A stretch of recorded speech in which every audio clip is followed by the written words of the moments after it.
Welcome back to the channel! So we've got how Australia is crashing the world economy and taking down China. What? This is the Australian ship called the Topaz. In June of 2020, this ship left the port of Queensland in Australia with 90,000 tons of coal as its cargo. And its destination was the port of Jingtang, where it was set to unload its coal and then travel back to Australia over the course of several days. But that's not what happened. Because once the Topaz reached the port of Jingtang, it was not allowed into the Chinese port. So the ship waited. 1 month passed, 2 months, 6 months, then 10 months. And eventually, the ship and all of its crew found itself being stranded at sea for nearly an entire year with no end in sight. Oh my and God. As it turns out, this event would foreshadow one of the... I mean, at some point, wouldn't you just go home or something? Like, okay, wouldn't they send like another boat out there and be like, swap the dudes out, you know, after a few months? Maybe swap the fellas out, let them go home. I don't know.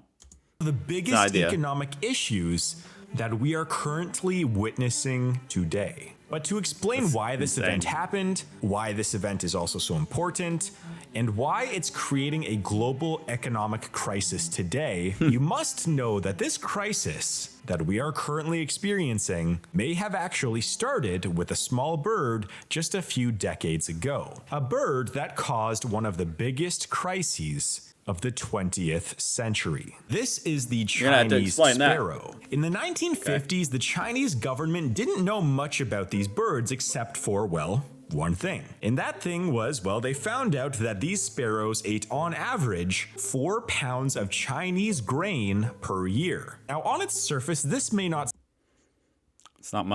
seem like much, especially when you consider that all of the sparrows in China consume only a very small fraction of 1% of the grain in China. But at the time, the Chinese thought that this small fraction of a percentage was too much. You see, China in the 1950s was trying its best to adopt communist economic policies. That image is disturbing.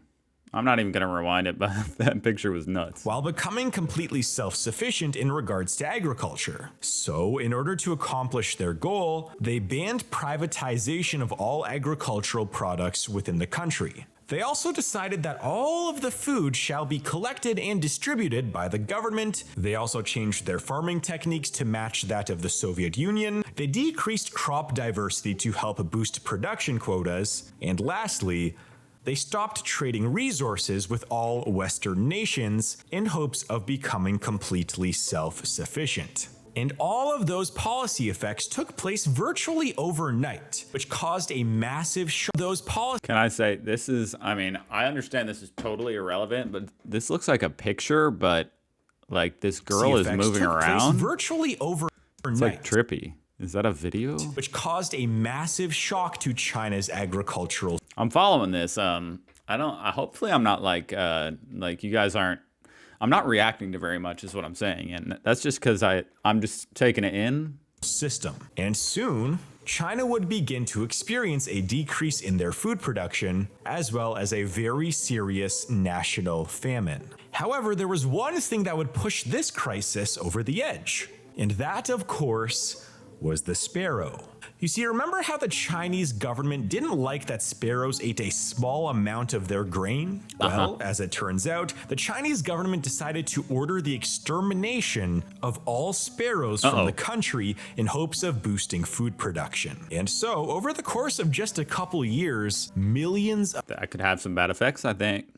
You gotta be careful when you're messing with the ecosystem, you know what I'm saying? Of sparrows in China were killed, and as a result, the sparrow became nearly extinct. And it would not take too long before China realized it had made one of the largest mistakes in the country's history. This one single policy change ended up making their famine substantially worse. You see, what China did not know was that sparrows were the main predators for all of the pests in their crop fields, meaning that as soon as the sparrows went away, the crop-eating pests, mainly Probably should have thought about that. locusts, began swarming the entire country. And these locusts were not eating just a small fraction of 1% of the food like the sparrows were. These swarms of locusts literally destroyed entire farms or even villages of crops at a time. Wow. So it was this event, That is insane. Hell no. I'll deal with the birds, okay? The birds are pretty too. Villages of crops at a time. So it was this event that ended up making the famine in China turn into the Great Chinese Famine, a crisis that caused tens of millions of people to starve to death over a 5-year span. A bird did that. Wow. That's pretty amazing right there. Remember, all it took was a few policy changes and one hasty economic decision to cause. That's why you don't want idiots. No offense to them, but you don't want random people telling like what you should be doing.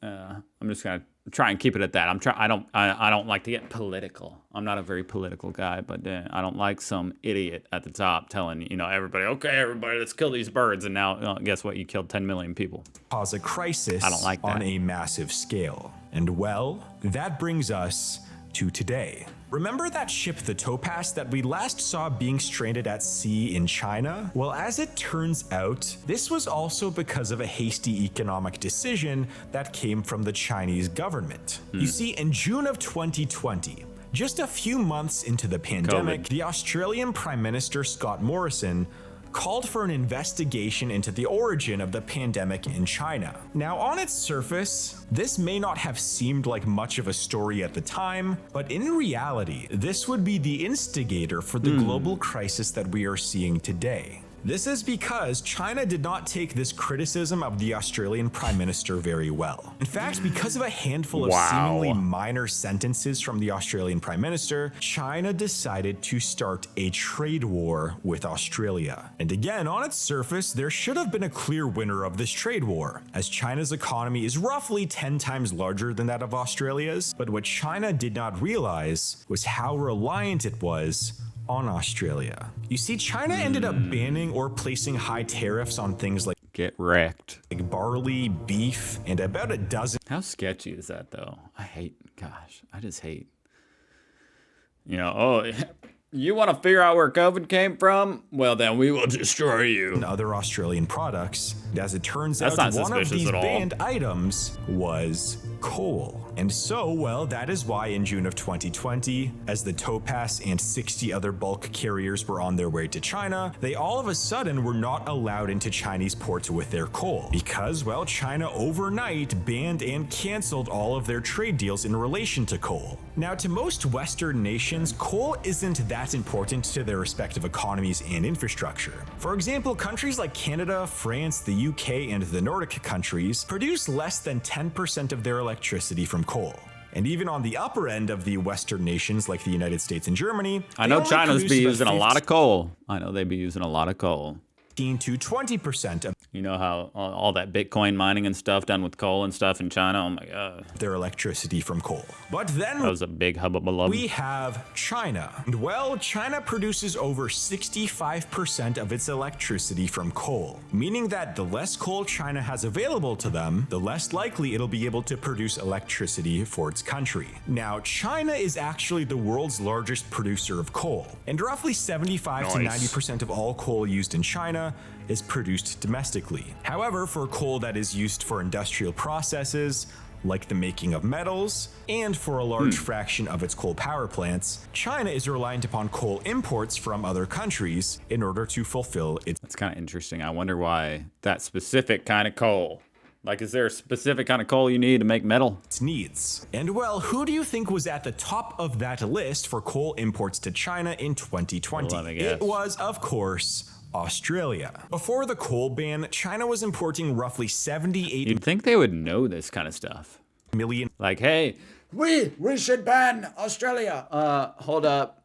We kind of need their coal. It's how we make everything. metric tons of coal from Australia per year. And to put that in perspective, the next closest nation was Indonesia, where they were importing roughly 48 million tons of coal. And so, slowly, from June of 2020 up until today, China's coal reserves kept depleting, in part due to stopping the imports from Australia. Now, it's also worth noting that during this time, there was some major flooding in southern and eastern Asia that caused many Chinese and Indonesian coal mines to close down. There were also a handful of other policies, such as increasing the safety guidelines for coal companies in China, that also decreased coal production.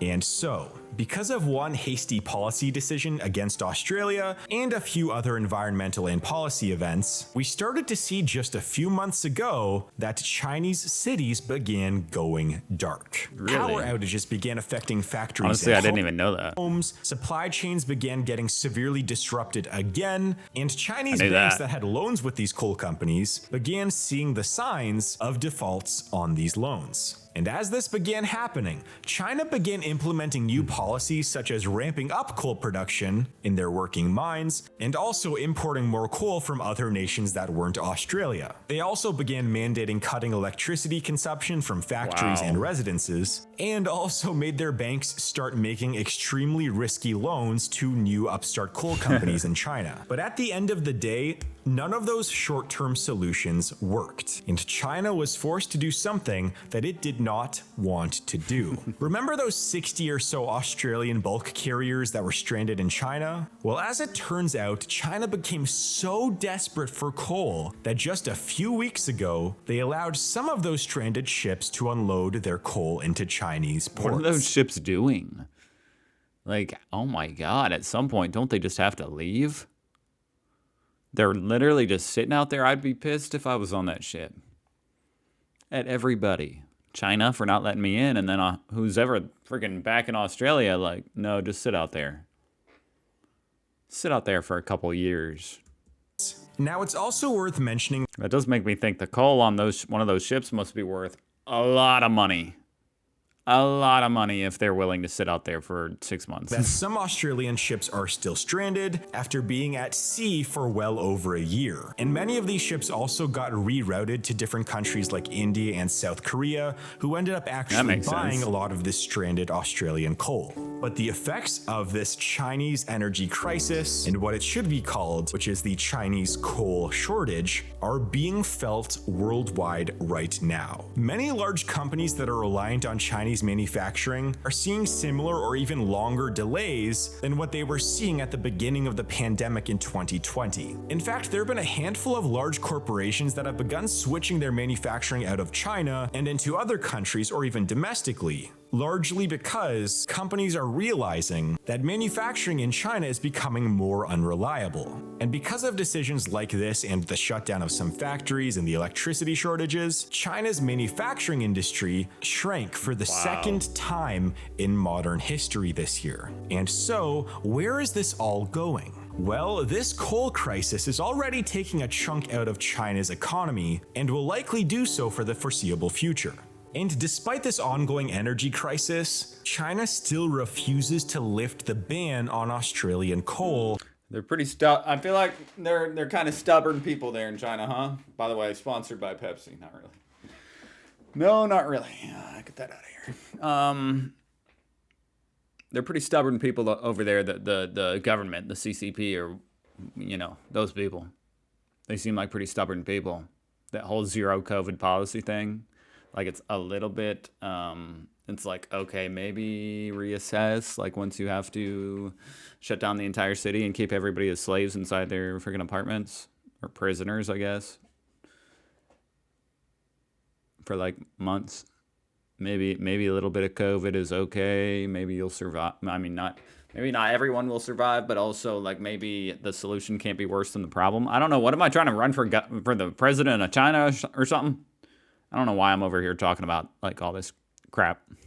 Simply because of a few sentences said over a year ago. And a few recent quotes from a Chinese energy specialist and a Chinese coal data company stated that the biggest provinces...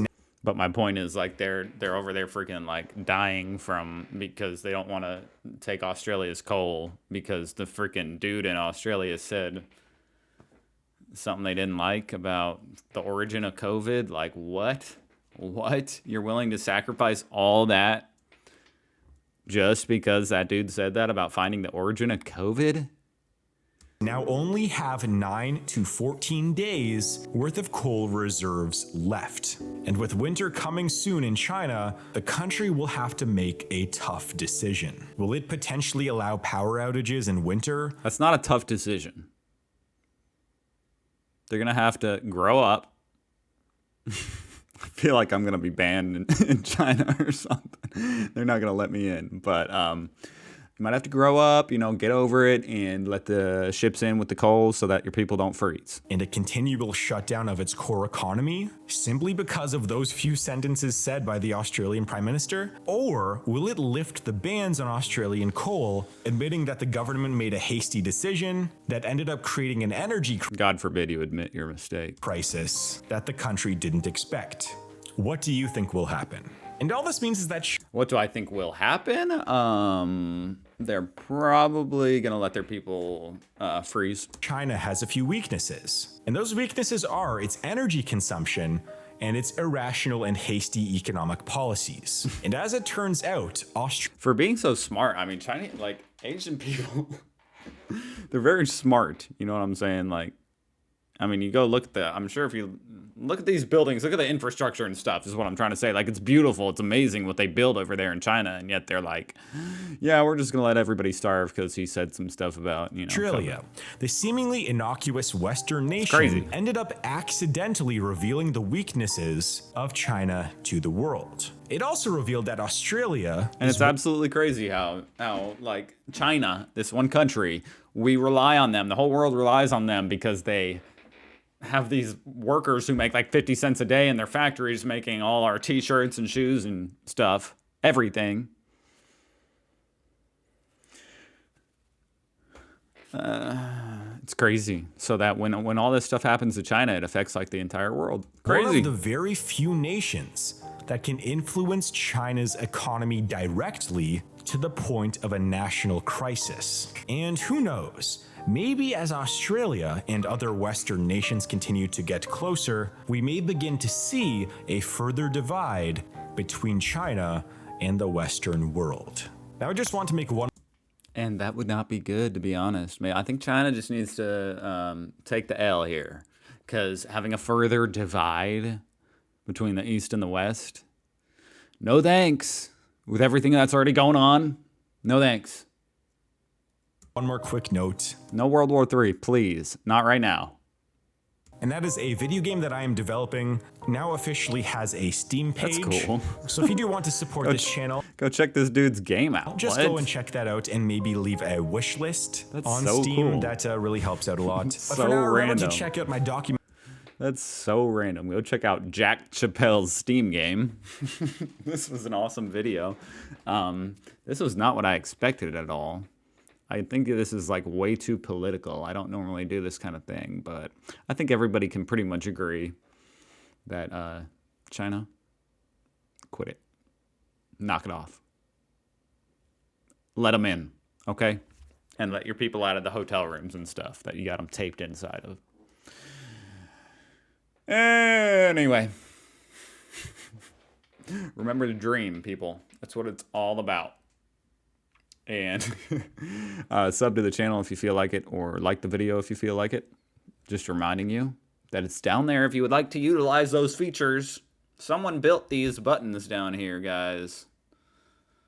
This one doesn't do much anymore because they hide the dislikes now. But anyway, I'm done. I'm so done, guys. I'm done.